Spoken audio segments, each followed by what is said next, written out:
To YouTube channel medical and nurses. आज हम BTSC के थ्रू जो पेपर हुए थे, एक्चुअल में पेपर है जो हो चुके हैं आपके जनवरी में ही, 12 जनवरी तक है जो आपके पेपर चले हैं। तो जिन भी लोगों ने पेपर दिए हैं, क्योंकि आई थिंक 3-4 दिन है जो आपके एग्ज़ाम हुए हैं, 4 जनवरी से पेपर स्टार्ट हुए थे। ऑफिशियल आंसर की आ गई हैं, और जो भी लोग ऑब्जेक्शन लगाना चाहते हैं आप बीटीएससी की ऑफिशियल वेबसाइट पर जाइए। जिन भी लोगों ने जिस भी शिफ्ट में पेपर दिया हो, आपको अपना जो आंसर की में ऑब्जेक्शन आप लगा सकते हैं। मोस्ट इम्पॉर्टेंट थिंग कि जो भी लोग पेपर दे के आए हैं उनका पेपर कैसा गया, किस तरीके की कट ऑफ आ सकती है, अभी ये फाइनल नहीं हुआ है। ओनली आंसर की को बस अभी तक अपडेट किया गया है।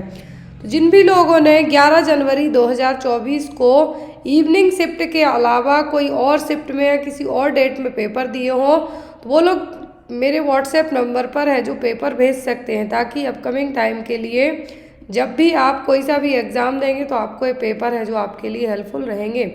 मेरा व्हाट्सएप नंबर ये रहा आपको 8880468078, मेरा व्हाट्सएप नंबर है। और आपके लिए पेपर मैं बता दूं कि बहुत ही जल्दी एज अ बुक फॉर्मेट में भी अवेलेबल हो जाएंगे। जो लास्ट डेट तक के पेपर्स मेरे पास अरेंज होते जाएंगे उनको ऐड किया जाएगा, और बहुत ही जल्दी मे बी नेक्स्ट मंथ आपको पूरे पेपर एक ऑफिशियल बुक फॉर्मेट में अवेलेबल किए जाएंगे।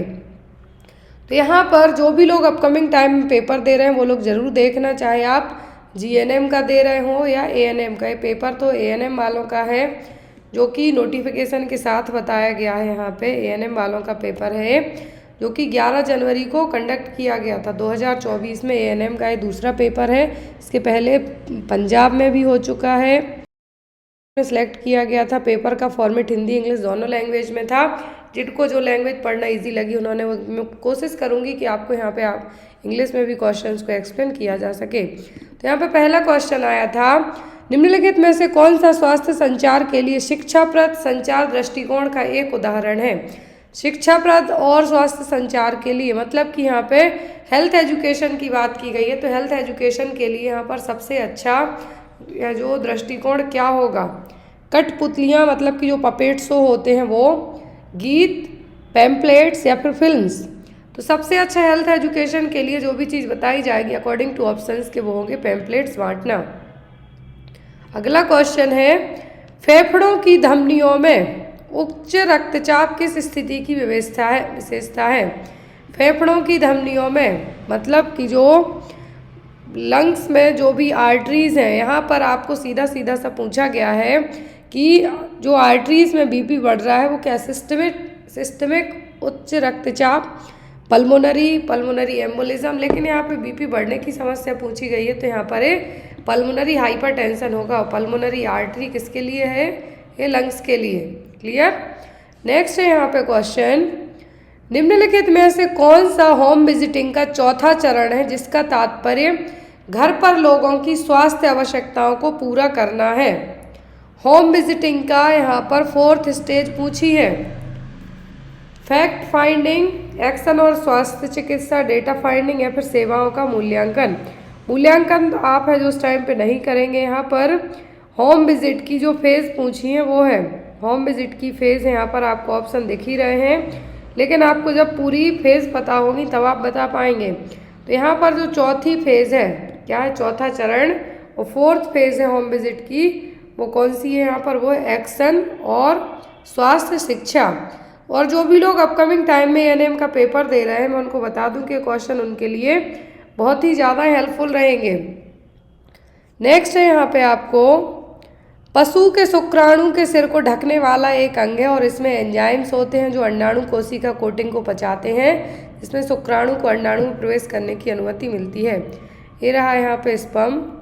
अब यहाँ पर इस स्पर्म के ऊपर एक जो एक्रोमियल टिप होती है, क्या है, एक्रोमियल टिप होती है। तो यहाँ पर केमिकल पूछा है, और इसके अंदर एक जो ऐसे केमिकल कंपोजिशन होते हैं जो कि आपका एग है उसको फर्टिलाइजेशन में हेल्प करेंगे। तो यहाँ पर वो क्या होगा, वो होगा एक्रोसोम। क्या होंगे, एक्रोसोम। नेक्स्ट वन, ऊतक की एक पतली सपाट अनुप्रस्थ तह होती है जहाँ पतला लेविया मेजोरा और माइनोरा योनि छिद्र के नीचे मध्य रेखा में विलय हो जाते हैं। तो टिपिकल हिंदी लिखी हुई है। तो यहाँ पर वो क्या कहलाएगा, वो कहलाएगा क्या, फोर्चेट। क्लियर।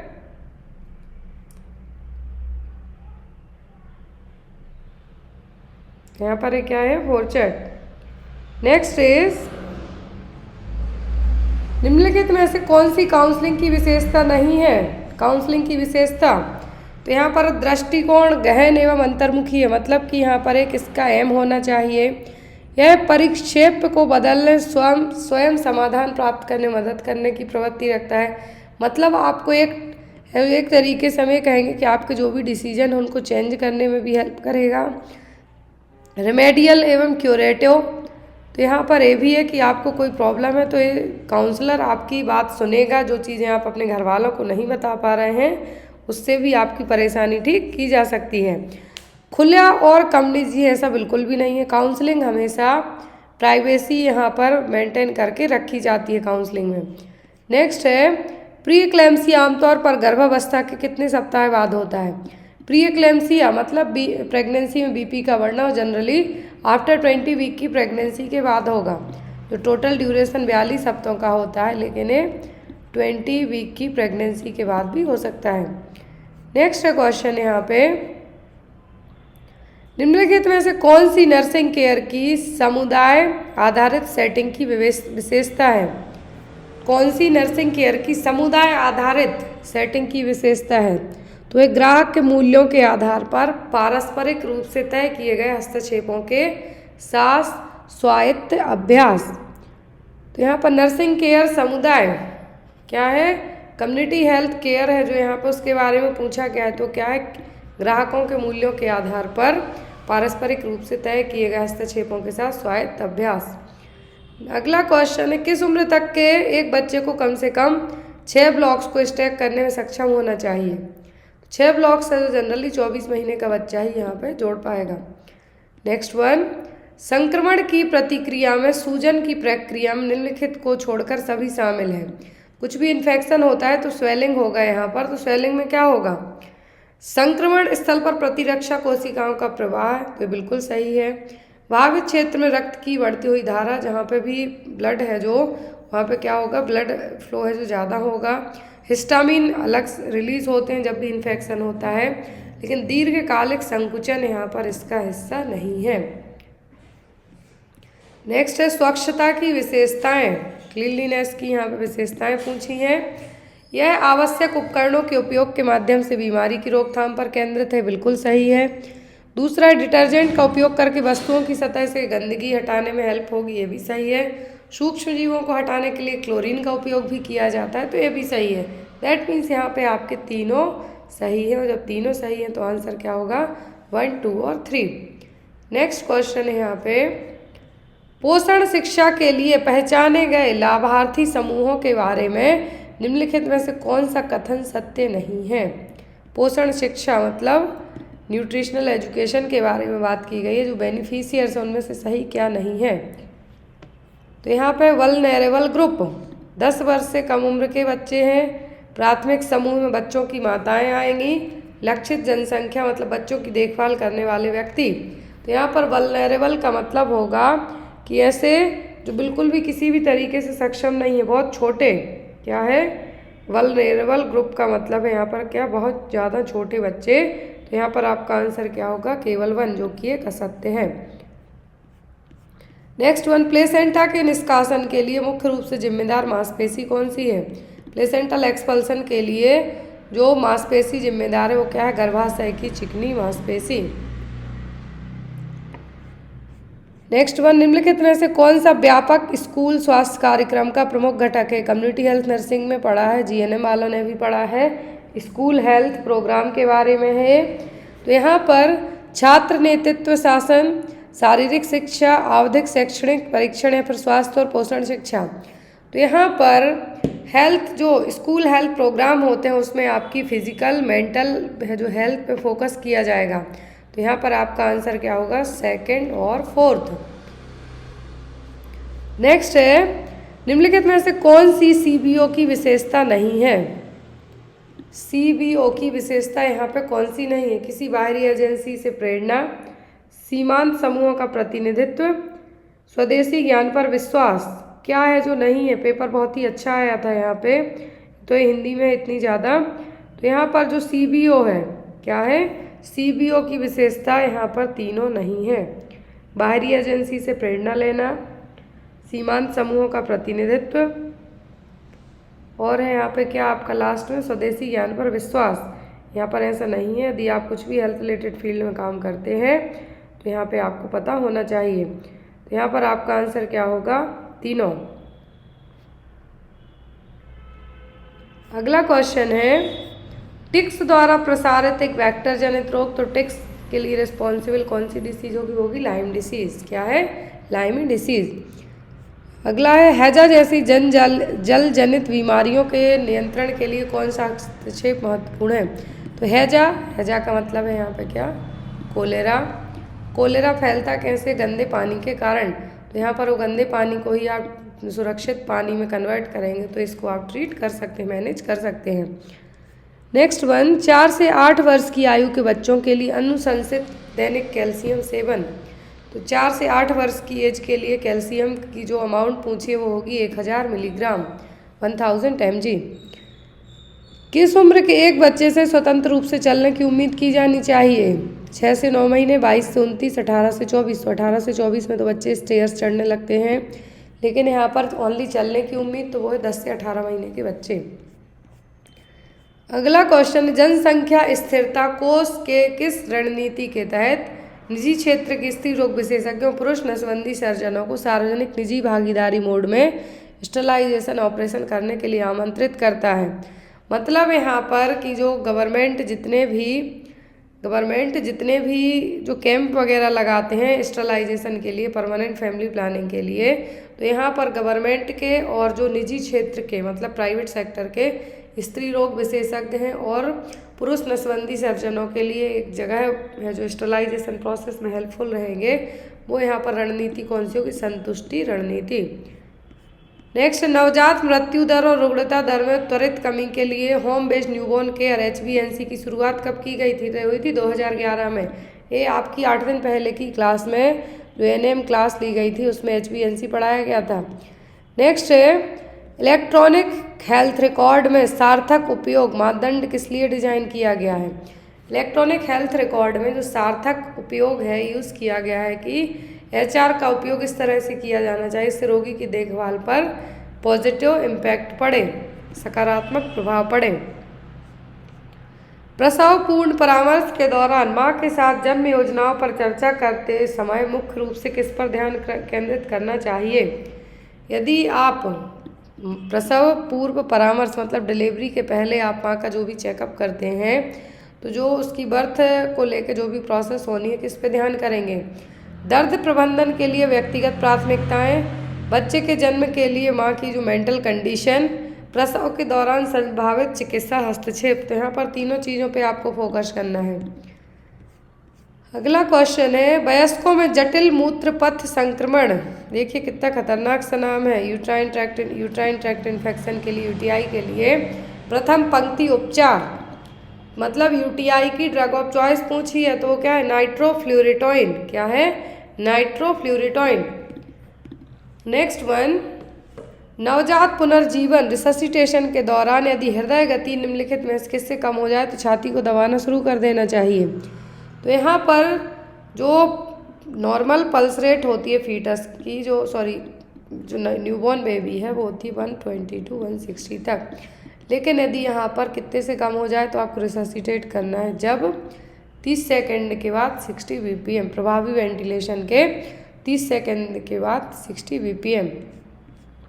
सर्वाइकल कैंसर की अनुशंसित जांच में 21 से 65 आयु वर्ग की महिलाओं के लिए कौन सा टेस्ट है। तो जब उम्र 21 साल से ज़्यादा हो जाए तो सर्वाइकल टेस्ट के लिए जो क्या है, पेप स्मीयर टेस्ट है जो करवाया जाएगा। कौन सा, पेप स्मीयर टेस्ट। नेक्स्ट वन, अस्पताल की सेटिंग में कमरे कीटाणु शोधन के लिए हाइड्रोजन पेरोक्साइड वाष्प का उपयोग करने का मुख्य लाभ कौन सा है। तो हॉस्पिटल में हाइड्रोजन पेरोक्साइड की जो वाष्प दी जाएगी इसका क्या यूज़ है, यह बीजाणुओं सहित सूक्ष्म जीवों की विस्तृत श्रृंखला के खिलाफ प्रभावी है। मतलब कि यहाँ पर जो हाइड्रोजन पेरोक्साइड है जो एग्स हैं, जो बीजाणु हुए हैं मतलब बैक्टीरिया के जो बीजाणु हैं मतलब कि एग हैं, स्पोर्स हैं, उनको भी खत्म करने का काम कर सकता है। नेक्स्ट है, उपकेंद्रों द्वारा प्रदान की जाने वाली स्वास्थ्य देखभाल सेवाओं के प्रकार से संदर्भ में उनका प्राथमिक फोकस क्या है? गैर संचारी रोगों पर जोर देने के साथ प्रचारात्मक, निवारक और कुछ उपचारात्मक प्राथमिक स्वास्थ्य देखभाल सेवाएं। उपकेंद्र मतलब कि सब सेंटर की बात की जा रही है यहाँ पर। क्या है?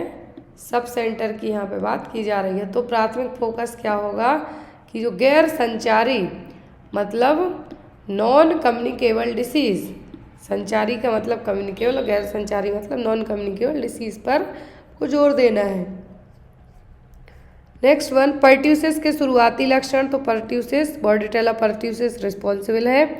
इसमें नाक बहेगी, हल्की खांसी भी आएगी, फीवर भी आएगा, लेकिन उल्टी वीपिंग साउंड है जो नहीं होगा। तो यहाँ पे आपका आंसर क्या होगा? First and second. Pertussis generally 2 साल से कम उम्र के बच्चों को होता है। नेक्स्ट वन, गृह आधारित नवजात देखभाल मतलब HBNC, home based newborn care के तहत निर्धारित गृह दौरे के पूरा होने के बाद प्रति नवजात शिशु आशा को कितनी प्रोत्साहन राशि दी जाती है? 250 रुपये। ये भी आपको पढ़ाया गया HBNC केयर के तहत।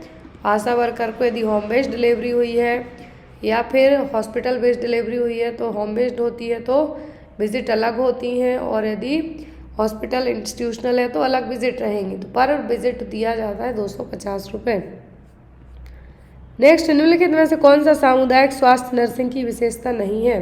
कम्युनिटी हेल्थ नर्सिंग की विशेषता क्या नहीं है? इसके अभ्यास में केवल नर्सिंग शामिल है, ऐसा नहीं है। ये जनसंख्या केंद्रित है। अंतर विषयक सहयोग मतलब इंटरसेक्शनल, जो भी दूसरे डिपार्टमेंट के साथ मिलकर भी काम करते हैं। तो यहाँ पर केवल नर्सिंग बस नहीं है। अगला क्वेश्चन है यहाँ पर, डेंगू बुखार की रोकथाम में प्रमुख रणनीति। डेंगू के लिए जो रिस्पॉन्सिबल हो क्या है? एडीज एगिप्टी। इस मच्छर को ही जब आप क्या करेंगे, जहाँ पर इनका ब्रीडिंग हो रही है उसको स्टॉप करेंगे तो क्या होगा? मच्छरों के प्रजनन स्थलों को नष्ट करने सहित वेक्टर नियंत्रण उपाय। नेक्स्ट है, बच्चों में एक्यूट ओटाइटिस मीडिया के लिए प्रथम पंक्ति उपचार क्या है? एक्यूट ओटाइटिस मीडिया मतलब मिडिल ईयर इन्फेक्शन, जो कि मुझे रिसेंट में हुआ था और 1.5 मंथ तक मेरा एक कान है जो तरीके से कह सकते हैं कुछ सुनाई ही नहीं दे रहा था। तो एक्यूट ओटाइटिस मीडिया के लिए अमोक्सिसिलिन जो कि एक एंटीबायोटिक है, इससे ट्रीट किया जा सकता है। लेकिन आफ्टर द एंटीबायोटिक के भी हम बात करें, मैं अपने पर्सनल एक्सपीरियंस से कह रही हूँ, पूरा जो 5 दिन का डोज लिया एंटीबायोटिक का, एंटीपायरेटिक्स भी लिए, फीवर था क्योंकि पेन था, लेकिन ये उस सब के बाद भी म्यूकोलाइटिक्स भी लिए, उसके बाद भी 15 डेज और लग गए थे। तो किसी को भी एक्यूट ओटाइटिस मीडिया और कान से रिलेट करती हुई समस्या ना ही हो। अगला क्वेश्चन है, एकीकृत बाल विकास इंटीग्रेटेड चाइल्ड डेवलपमेंट स्कीम एक प्रमुख बाल कल्याण कार्यक्रम है। इसकी शुरुआत हुई थी 1975 से ICDS की। नेक्स्ट, JSS के जननी शिशु सुरक्षा कार्यक्रम। जननी शिशु सुरक्षा कार्यक्रम में प्रत्येक गर्भवती महिला सिजेरियन सेक्शन सहित निःशुल्क प्रसव की हकदार है, और यहाँ पर मुफ्त परिवहन, निदान, दवाएं, ब्लड यदि ज़रूरत पड़ती है ट्रांसफ्यूज़ करने की, तो ये सभी चीज़ें हैं जो यहाँ पे प्रोवाइड कराई जाएंगी। लेकिन लेबर रूम और मैटरनिटी ऑपरेशन थिएटर में देखभाल की गुणवत्ता में सुधार नहीं है। इसका एम यही है कि जो माँ और जो होने वाला बच्चा है उन दोनों की हम जो मॉर्बिडिटी रेट है, मॉर्टेलिटी रेट है, उसको कम करना है, प्रिवेंट करना है। तो JSS के प्रोग्राम की विशेषताएं क्या है? फर्स्ट और थर्ड। अगला क्वेश्चन है, pre menstrual dysphoric disorder PMDD का अनुभव करने वाली महिलाओं के लिए उपचार की पहली पंक्ति में अक्सर शामिल क्या होता है? नारकोटिक, दर्दनाक निवारक, तत्काल सर्जिकल हस्तक्षेप, सिलेक्टिव सीरोटोनिन रिएप्टेक इनहिबिटर्स। तो यहाँ पर जो प्री मेंस्ट्रुअल डिस्मॉर्फिक डिसऑर्डर वाली महिलाएं हैं, इनमें फर्स्ट ड्रग ऑफ चॉइस होती हैं सिलेक्टिव सीरोटोनिन रिएप्टेक इनहिबिटर, जो कि डिप्रेशन को ट्रीट करने में भी यूज़ किए जाते हैं ऐसे सारा एजेंट। अगला क्वेश्चन है यहाँ पे, पॉलीहाइड्रोमनियोसिस के मामले में निम्नलिखित में से किसके बढ़ते जोखिम के कारण तत्काल रेफरल महत्वपूर्ण है? पॉलीहाइड्रोमनियोसिस का मतलब है कि जो AFI इंडेक्स है वो 25 सेंटीमीटर से ज़्यादा होना, तो इसमें कॉर्ड प्रोलैप्स होने की रिस्क ज़्यादा है। नवजात पुनर्जीवन में छाती के संकुचन की अनुशासित गहराई लगभग, तो यहाँ पर जो आपको कंप्रेशन के लिए पूछा गया है तो कितनी होनी चाहिए जब आप रिससिटेशन करते हैं, तो वो कि छाती की गहराई का 1/3। कितना? छाती की गहराई का 1/3। नेक्स्ट वन, घरेलू स्तर पर मानव मल के प्रबंधन को संदर्भित करता है। घरेलू स्तर पर होगी बुनियादी स्वच्छता, मतलब बेसिक जो हाइजीन है वो। नेक्स्ट इज सामुदायिक स्वास्थ्य में प्राथमिक रोकथाम का उदाहरण है, तो वो ओनली वैक्सीनेशन और टीकाकरण कार्यक्रम, ना तो शल्य चिकित्सा है, ना ही क्रॉनिक बीमारियां हैं, ना ही पुनर्वास योजना मतलब रिहेबिलिटेशन। मिशन परिवार विकास की विशेषताएं। मिशन परिवार विकास कई बार पढ़ा है हमने। इसे 3 और इससे अधिक की TFR के साथ 8 उच्च फोकस वाले राज्यों में लॉन्च किया गया था। इसे गर्भ निरोधक और परिवार नियोजन तक पहुंचाने के लिए लॉन्च किया गया था। प्रमुख राज्य UP, बिहार, राजस्थान, MP, झारखंड, असम और गुजरात हैं। मिशन परिवार विकास क्या है यहाँ पे? मिशन परिवार विकास, तो ये लाया गया था मिशन परिवार विकास पॉपुलेशन को कम करने के लिए। किसके लिए? पॉपुलेशन को कम करने के लिए। तो यहाँ पर जो की इनिशिएटिव थे मिशन परिवार विकास के, तो यहाँ पर जो जनरली गर्भ निरोधक के ऊपर इस पर फोकस किया गया था। किस पे? गर्भ निरोधक पर। नेक्स्ट वन, UNCRC के अनुसार बच्चों को प्रभावित करने वाले सभी मामलों में अपनी राय व्यक्त करने और सुने जाने के अधिकार का वर्णन करने के लिए किस शब्द का उपयोग किया जाता है? UNCRC के तहत। क्या है? UNCRC के तहत।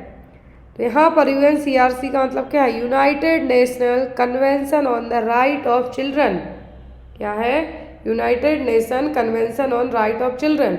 इसके तहत भाग लेने के अधिकार का है जो वर्णन किया गया है कि हर एक बच्चे को अपनी बात रखने के साथ साथ अपना जो भी उसके मन में उन सभी को व्यक्त करने का अधिकार है। शरीर की प्रक्रियाओं को नियंत्रित करते हैं, उचित सेल्यूलर कार्य के लिए हैं और इसमें शरीर के ऊतक भी शामिल होते हैं, तो खनिज पदार्थ मतलब कि मिनरल्स। नेक्स्ट वन, प्रसव के दौरान बैंडल का वलय बनना किससे संबंधित है? तो यहाँ पर वो क्या होगा? प्रसव बाधा। किस उम्र में शिशु के आहार में ठोस आहार शामिल होने की एडवाइस दी जाती है? तो ये बेस्ड ऑन ऑप्शन के जनरली होता है 6 मंथ, मतलब यहाँ पे बियनिंग की बात की जा रही है, वो होगा 4 to 6 मंथ। नेक्स्ट इज स्वास्थ्य देखभाल में अंतर व्यावसायिक शिक्षा IPE महत्वपूर्ण क्यों है? क्योंकि विभिन्न स्वास्थ्य देखभाल विषयों के बीच सहयोग और समझ को प्रोत्साहित करता है। अंतर व्यावसायिक शिक्षा मतलब किसी 2 तरीके की यहाँ पर जो चीज़ों को एक साथ लाने का काम करेगी, वो क्या होगा? IPE। प्रसवोत्तर देखभाल पर प्रभावी काउंसलिंग में क्या शामिल होगा? आफ्टर डिलीवरी के बाद है जो काउंसलिंग की बात की गई है। जन्म के बाद फिजिकल रिकवरी, अवसाद के लक्षणों की पहचान करना, मतलब किसी को परपीरियम डिप्रेशन भी हो सकता है, परिवार नियोजन और गर्भ निरोधक, तो मतलब यहाँ पे तीनों शामिल होंगे। नेक्स्ट इज भारत में NRHM और NUHM दोनों सहित राष्ट्रीय स्वास्थ्य मिशन किस वर्ष शुरू किया गया? NHM है जो स्टार्ट हुआ 2013 में। NRHM और NUHM दोनों को मिला के NHM आया कब? 2013 में। गैस्ट्रोइसोफेगल रिफ्लक्स डिसीज का प्राथमिक लक्षण, GERD का पहला लक्षण पूछा है तो वो हार्टबर्न, जलन टाइप की पड़ना, वो है यहाँ पर। नेक्स्ट वन, निम्नलिखित का अर्थ नवजात मृत्यु जो 1 से 12 महीने की उम्र में होती है, तो कि पोस्ट नवजात शिशु मृत्यु दर। यदि 1 मंथ का पूछते तो वो होती नवजात, लेकिन 1 से 12 महीने की बात हो गई है यहाँ पर, तो क्या होगी? इन्फेंट, तो यहाँ पर वो क्या होगी? पोस्ट नवजात शिशु मृत्यु दर। सामुदायिक स्वास्थ्य परिचर्या में प्राथमिक रोकथाम शब्द का तात्पर्य क्या है? सामुदायिक स्वास्थ्य परिचर्या, प्राथमिक रोकथाम का मतलब है कि ऐसी कोई भी गतिविधि, ऐसा कोई भी काम जो किसी भी बीमारी को होने से रोक सकता है। रोग के निदान होने पर उपचार या फिर पुनर्वास या फिर मनोवैज्ञानिक पहलू, वही सब नहीं है। प्राथमिक रोकथाम का मतलब है प्राइमरी प्रिवेंशन। कोई भी बीमारी होने के लिए जो पहले ही जो स्टेप उठाए जाएंगे वो है यहाँ पे। नेक्स्ट वर्ड, हैंड सैनिटाइजर में अल्कोहल की मात्रा तो होती है 60% तक। कितनी? 60% तक। शब्द नोजोकोमियल संक्रमण किसके संक्रमण को? तो ये जनरली हॉस्पिटल एक्वायर्ड इन्फेक्शन भी कहलाता है। क्या है? Hospital acquired infection. तो आंसर क्या होगा? अस्पताल या स्वास्थ्य देखभाल सेटिंग में प्राप्त संक्रमण को कहा जाता है क्या? Nosocomial infection. नेक्स्ट वन, पोषण शिक्षा कार्यक्रमों की योजना बनाने की योजना के अनुसार तैयारी चरण में क्या शामिल नहीं है? तो यहाँ पर पोषण शिक्षा कार्यक्रम मतलब न्यूट्रिशनल जो एजुकेशन देना है आपको, न्यूट्रिशनल एजुकेशन प्रोग्राम है। तो यहाँ पर सभी चीज़ें करनी है, लेकिन आपको परिवर्तन एजेंटों को प्रशिक्षित करना। ऑटोक्लेविंग के साथ नसबंदी के लिए कार्रवाई का प्राथमिक तंत्र क्या है? Moist heat, autoclaving. तो इसके लिए प्रोटीन का स्कंदन एवं विकृतीकरण। नेक्स्ट वन, नवजात पुनर्जीवन मतलब न्यूबॉर्न रिससिटेशन में पीपीवी पॉजिटिव प्रेशर वेंटिलेशन कब तक दिया जाता है? जब तक एपनिया मतलब जो ब्रीदिंग स्टॉप है वो हाँफने हृदय गति 100 बीट से कम होने के मामलों में पॉजिटिव प्रेशर वेंटिलेशन दिया जाएगा। नेक्स्ट है, क्लोरोक्वीन के प्रति व्यापक प्रतिरोध वाले क्षेत्रों में सरल प्लाज्मोडियम फॉल्सीपेरम मलेरिया के लिए प्रथम पंक्ति उपचार क्या है? क्लोरोक्वीन के प्रति जो भी जिनको रेजिस्टेंसी है फॉल्सीपेरम मलेरिया में क्या यूज़ की जाती है? फिर वो होती है आर्टिमिसिनिन आधारित संयोजन उपचार। यदि क्लोरोक्वीन के प्रति आप क्या हैं, आपकी बॉडी उसको रेजिस्टेंसी करके रखे है, तो आप प्लाज्मोडियम फॉल्सीपेरम मलेरिया को कैसे ट्रीट करेंगे? आर्टिमिसिन के साथ। नेक्स्ट वन, आपातकालीन स्थितियों में त्वरित कार्रवाई के लिए आमतौर पर ड्रग एडमिनिस्ट्रेशन कौन सा मार्ग है? इमरजेंसी में हमेशा आईवी रूट से ड्रग दी जाती है। आयुष्मान भारत प्रधानमंत्री जन आरोग्य योजना PMJAY तो ये आई थी 2018 में। नेक्स्ट है, निषेचन के बाद भ्रूण का हृदय किस दिन प्लाज्मा पंप करना शुरू करता है? तो होता है जनरली 20वें दिन। कितना? 20 डेज। प्रशिक्षु मार्ग मतलब कि सबलिंगुअल रूट का प्रबंधन विशेष रूप से दवाओं के लिए है। जो सबलिंगुअल रूट के लिए जो मेडिकेशन है वो किसके लिए? गैस्ट्रिक एसिड द्वारा निष्क्रिय होती हैं, इसीलिए वो सबलिंगुअल रूट से दी जाती हैं। अंडर द टंग देंगे तुरंत घुल जाएंगी। महिलाओं में यूरिनरी इनकॉन्टिनेंस के प्रबंधन में अनुशंसित प्रारंभिक हस्तक्षेप। महिलाओं में यूरिनरी इनकॉन्टिनेंस मतलब सुसु है जो आ जाना छींकने खांसने बैठने में ही, तो उसके लिए पेल्विक फ्लोर मसल्स की एक्सरसाइज कराना मतलब कीगल एक्सरसाइज। नेक्स्ट है, स्वास्थ्य देखभाल में सुरक्षा स्टॉक रखा जाता है किसके लिए? अप्रत्याशित कमी या डिलीवरी में देरी को कवर करने के लिए। मतलब कि जो स्टॉक रखा जाता है वो किसके लिए रखा जाता है? ताकि कहीं पर भी ज़रूरत हो, यदि जो चीज़ अवेलेबल नहीं है आपके पास स्टॉक में होगी तो आप वहाँ पे उसकी पूर्ति कर सकते हैं। नेक्स्ट वन, एक्सरबेशन के लिए पहली पंक्ति की दवा तो शॉर्ट एक्टिंग बीटा एगोनिस्ट जैसे एब्रिटलॉल, एल्ब्यूटेरॉल। नेक्स्ट वन, और एल्ब्यूटेरॉल क्यों दी जाएगी? ये होगी डायलेट करने के लिए। नेक्स्ट वन, टाइप बी उपकेंद्रों में ANM के पास कौन सा विशेष प्रशिक्षण होना चाहिए? तो स्किल बर्थ अटेंडेंट प्रशिक्षण। यदि टाइप बी सब सेंटर में आपकी पोस्टिंग है तो आपके पास क्या होना चाहिए? SBA स्किल बर्थ अटेंडेंट का रजिस्ट्रेशन। नवजात पुनर्जीवन में सही संपीड़न से ventilation, compression to ventilation ratio कितना होगा? 3/1। कौन निम्नलिखित में से किस आपात स्थिति के लिए एपिनेफ्रिन का संकेत दिया जाता है? तो एपिनेफ्रिन ओनली यूज़ की जाएगी एनाफ्लेक्टिक शॉक के लिए। किसके लिए? एनाफ्लेक्टिक शॉक के लिए। प्रसवोत्तर सिहोन सिंड्रोम की घटना आमतौर पर किससे संबंधित होती है? सिहोन सिंड्रोम है जो हमने पढ़ा है, और ये होता है जब गंभीर मतलब कि बहुत ज़्यादा ब्लीडिंग हो रही हो आफ्टर द डिलीवरी के बाद। नेक्स्ट है, प्रसव के दौरान बीटा स्ट्रेप्टोकोकस संक्रमण के लिए उपचार के लिए पसंदीदा एंटीबायोटिक, तो GBS क्या है, GBS बीटा स्ट्रेप्टोकोकस इन्फेक्शन होता है तो उसके लिए जो ड्रग ऑफ चॉइस होगी वो होगी पेनिसिलिन। इस क्वेश्चन पेपर में 10 क्वेश्चन हैं जो ड्रग ऑफ चॉइस से आए हुए हैं, किससे, DOC से और ड्रग ऑफ चॉइस से। नेक्स्ट वन, स्वास्थ्य देखभाल प्रबंधन में घटना की रिपोर्ट का उपयोग किसके लिए किया जाता है, तो कोई भी चीज़ की रिपोर्ट हो किसके लिए, असामान्य घटनाओं का दस्तावेजीकरण मतलब रिपोर्ट रखने के लिए, ताकि उनको बाद में जो भी वहाँ एम्प्लॉयज़ काम करते हैं उनको कोई लीगल प्रॉब्लम्स ना आए। दर्द प्रबंधन के लिए प्रभावी अंतर्गर्भाशयी काउंसलिंग में निम्नलिखित में से बारे में जानकारी शामिल होना चाहिए। तो यहाँ पर यदि जो भी पेन रिलेट करती हुई जो भी आप एजुकेशन, हेल्थ एजुकेशन देते हैं तो उसमें आपकी प्राकृतिक प्रसव तकनीक और औषधि विकल्प के बारे में आपको बताना है कि जो भी दर्द होगा डिलीवरी के टाइम पे जो भी लेबर पेन आएंगे उसको कैसे मैनेज है, जो कैसे ट्रीट किया जा सकता है। नेक्स्ट, ड्रग किट के संबंध में आशा की भूमिका है, तो आशा से दवा किट स्टॉक रिकॉर्ड बनाए रखने की अपेक्षा की जाती है।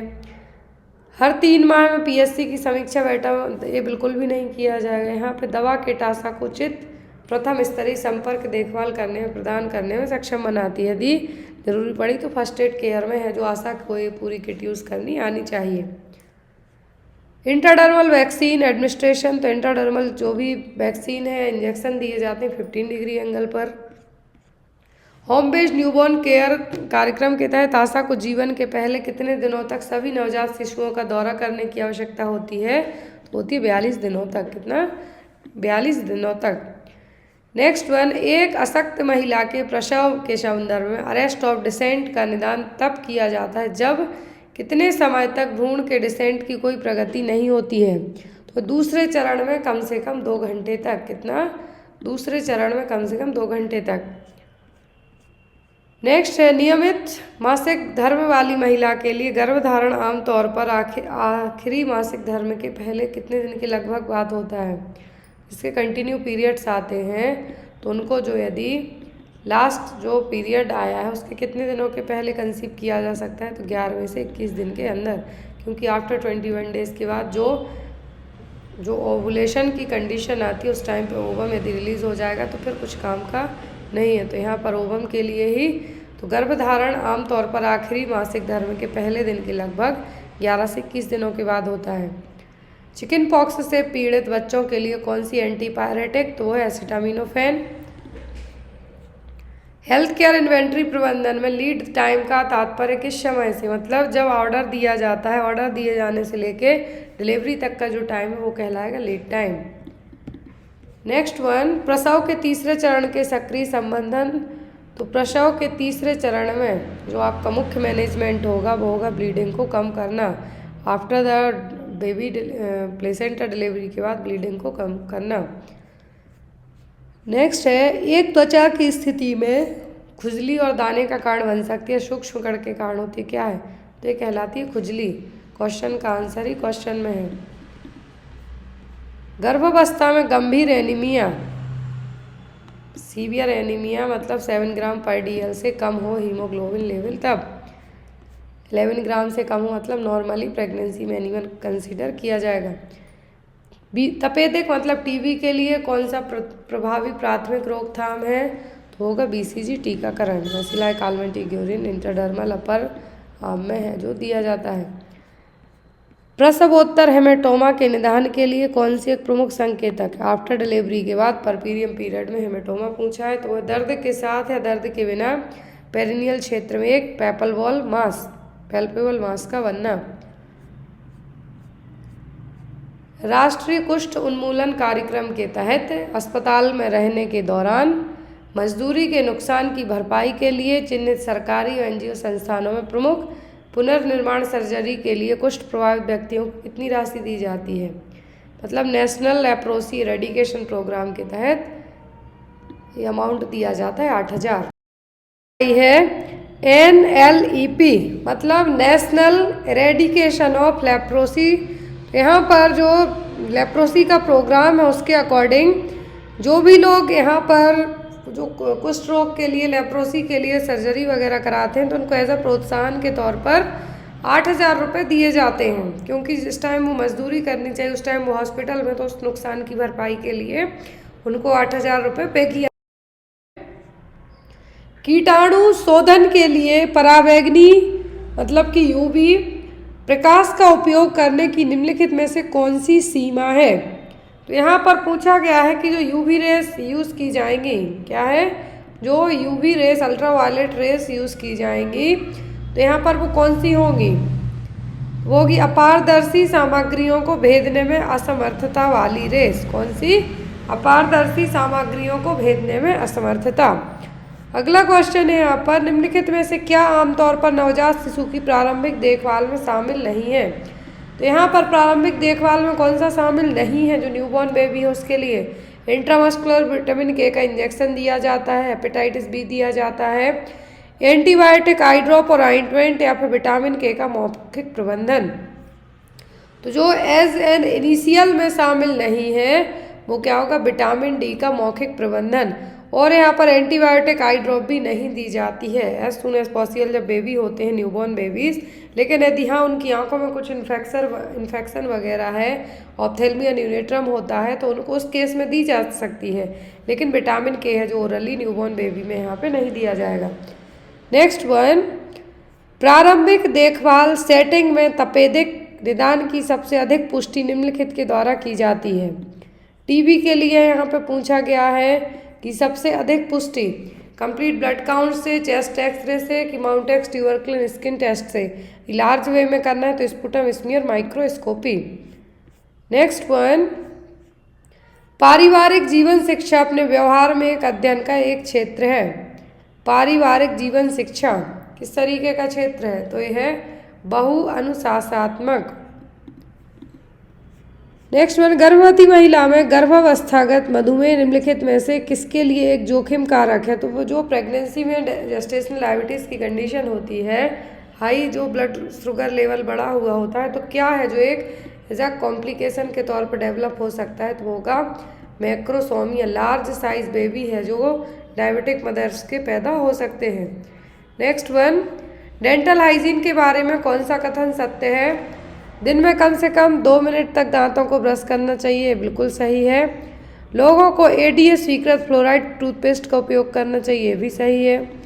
लोगों को सप्ताह में कम से कम एक बार फ्लॉक्स करने की सलाह दी जाती है, ऐसा बिल्कुल भी नहीं होता है। टूथब्रश को हर 5-6 महीने में बदलना चाहिए, इसकी जगह एवरी 2 to 3 मंथ में बदलना चाहिए। तो आंसर होगा आपका केवल 1 और 2। नेक्स्ट वन, नवजात पुनर्जीवन के संदर्भ में मतलब कि न्यूबॉर्न रिससिटेशन से रिलेट करते हुए कमरे की हवा को 100% ऑक्सीजन से अधिक प्राथमिकता दी जाती है, क्योंकि तो यदि 100% ऑक्सीजन सेचुरेशन से ज़्यादा है जो प्रायोरिटी दी जाएगी जहाँ पर आप न्यूबॉर्न रिससिटेशन करते हैं। क्यों? क्योंकि यह हाइपर पायरेक्सिया के खतरे को कम करता है। हाइपर पायरेक्सिया मतलब है जो टेम्परेचर बहुत ज़्यादा होना, उसके रिस्क को कम करने का काम करेगा। नेक्स्ट वन, निम्नलिखित में से कौन आशा को प्रदान किया जाने वाला गैर मौद्रिक प्रोत्साहन नहीं है? मोबाइल दिया जाता है, साड़ी दी जाएगी, लेकिन स्टाफ क्वार्टर है जो स्टाफ क्वार्टर आशा वर्कर को नहीं दिया जाता है। नेक्स्ट वन, रजोनिवृत्ति के बाद महिलाओं में एस्ट्रोजन के स्तर की कमी के कारण किस स्थिति का खतरा बढ़ जाता है? तो यहाँ पर मतलब है किसका? मेनोपॉज का। ये होता है एस्ट्रोजन हार्मोन के लेवल कम होने के कारण। तो यहाँ पर होगा जो डेवलप किया ऑस्टियोपोरोसिस। नेक्स्ट वन, बच्चे के जन्म के संदर्भ में इंगेजमेंट का मतलब क्या है? इंगेजमेंट का मतलब है कि शिशु के सिर का पेल्विक इनलेट में प्रवेश करना। 10 सेंटीमीटर का मतलब तो है यहाँ पर डायलिटेशन। नेक्स्ट वन, भावनात्मक बंधन, ये यहाँ पर आपका जो फील करेंगे वो कहलाएगा क्विकनिंग।